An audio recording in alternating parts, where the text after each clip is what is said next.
I am the Tofu Golem. Please enjoy the video. You start by confirming the right prerequisites, SWI Prolog 8 or later, and a text editor that preserves UTF-8. Open a terminal and run Swipple to enter the REPL, because interactive feedback speeds learning.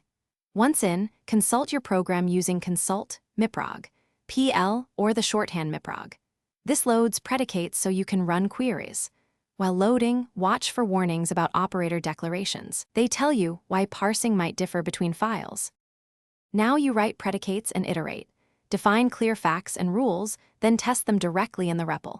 For reasoning about failures, enable trace and step through calls to see choice points and variable bindings.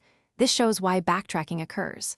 Once code runs, add punit tests to capture expected behavior and rerun them after changes. When performance matters, measure using time/1 and inspect indexing or tail recursion to reduce redundant choice points. To finish, structure your project with modules and export only intended predicates. Then load everything and run the full test suite. For stubborn issues, run the profiler to find hotspots and use Apropos and the documentation browser to clarify built-ins. Make sure to examine operator declarations and variable naming if parsing or unexpected bindings happen. Key troubleshooting tip: reduce the problem to the smallest failing example. Once you isolate it, the root cause usually becomes obvious.